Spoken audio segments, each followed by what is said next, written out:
Armando, last 10 minutes on the glass. Yeah, he's some huge. of those offensive rebounds are just sort of taking over in a sense on the boards.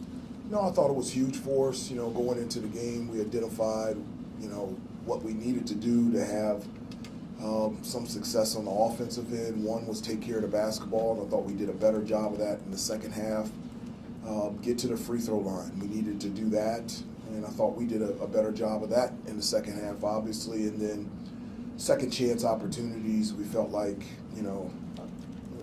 we could get some offensive rebounds, but we needed to be persistent in terms of going to the offensive glass, and we were better at that in the second half as well. And you mentioned Armando, just being able to keep the ball alive and give us another opportunity to score and take time off the clock was just really huge for us. To get 3 for 22 from RJ and Elliott combined and still win here, what does that say about your club? Well, I mean, going into this game, one of the things that we consistently said to each other is whatever it takes, on both ends of the floor. Whether it's, whatever it takes to get through the screen, to box out, to rebound, to talk on defense, to dive on loose balls, offensively, whatever it takes to come off those screens, to post up hard, to get second chance opportunities, to knock down open jumpers, to get to the free throw line, whatever it takes. And so,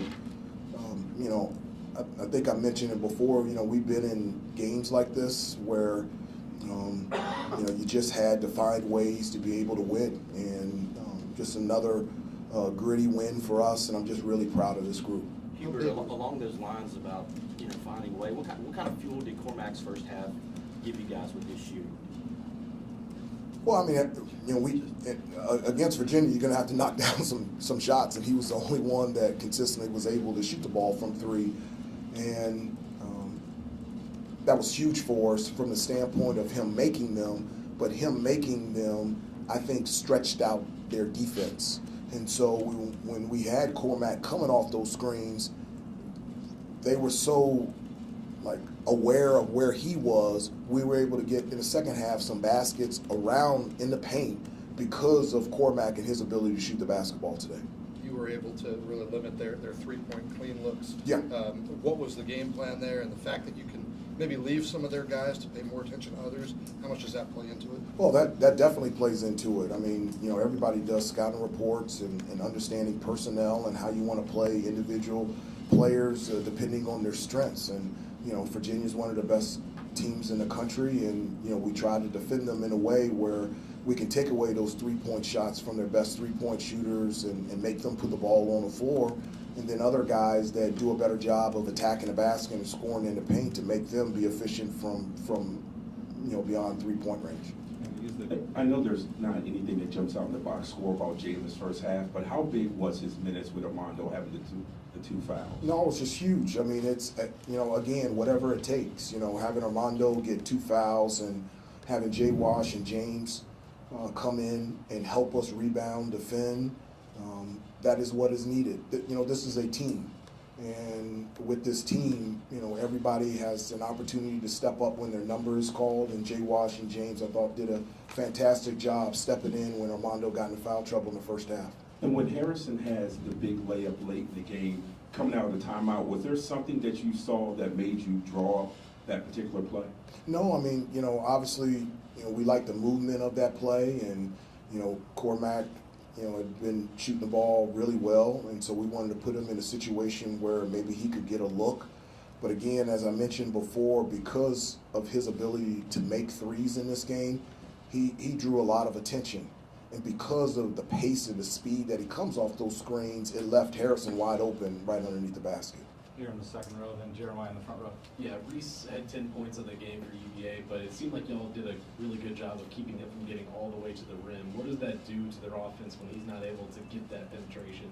Well, I mean, he's their best finisher. I mean, he's really aggressive in transition, ball screen action, his ability to be able to get to the rim and be able to score and also distribute. And so I thought we did a really good job of contesting his shots when he drove into the lane, making them make tough twos, contested floaters, but not helping up the lane where it gave their bigs an easy basket underneath the, underneath the rim. And so I thought, overall team defense was really good, and we needed to step up on the defensive end, and we were able to do it.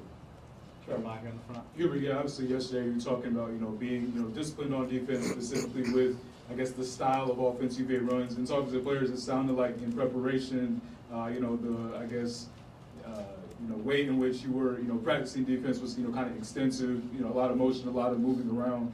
Just kind of like what went into, I guess, the unique strategy, with that, against the way UVA kind of moves it off. Well, I mean, what is required, against Virginia, against anybody, but specifically UVA, was a full commitment on the defensive end in terms of whatever it takes defensively to get a stop. So if it means to defend one of their actions for 30 seconds, then it is what it is. If it's 5 seconds, then that's what that possession calls for. And so, that's something that we talked about at great length, about having a full commitment to whatever we need to do, not only to defend their actions, but to finish the possession with a box out and a rebound.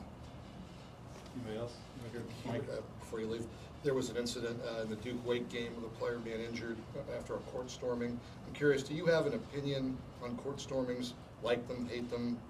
Haven't really given it a whole lot of thought. Yeah, I would like to stay away from that. The incident that you're talking about, I wasn't at that game. I haven't seen any clips of it, and so, I think it'd be negligent on my part to comment on something I know nothing about. In general, do you feel comfortable, safe in court storming situations, or? It's not something I really think about. As the head coach of the University of North Carolina, I have a lot of things on my plate, and I don't really have room for that to be on my plate. Adam, you're in the front. Hubert, what were you talking about at halftime in terms of adjustments? You guys are up 10 by that point in the game, but RJ had not scored. Armando had set for 12 and a half minutes with the fouls. I think you shot 37% or something like that. I mean, to have all those things happening and you still got the 10-point lead, what was sort of the message at that point in the game? Well, yeah, we did. We felt good about where we were after the first half, but we talked about where we could have been, because we had turnovers, we put them on the free throw line, we gave them second chance opportunities, and so I told them that we're in a good spot, but the most encouraging thing was that we can be even better, and I felt like that really got them going and really confident out there. Take one or two more here in the front. You guys are now sole possession of first place in the ACC. I know there's more basketball to be played. Does that affect the mindset for the guys at all? No, not at all. I told them to celebrate this win, because winning is hard, and I want them to enjoy this moment. And I said, as soon as we get back to the Smith Center and the bus goes right into the tunnel, now we focus on our preparation for a really good Miami team on Monday. Something that we've said throughout the entire year is there's more to be said and more to be done.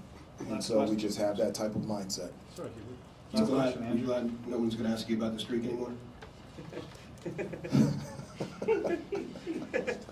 Well, it's another streak. No, it is, and it's just hard to win on the road, especially for our program here.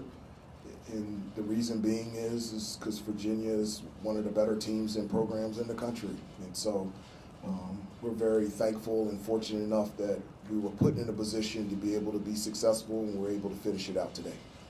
All right, thanks, everybody.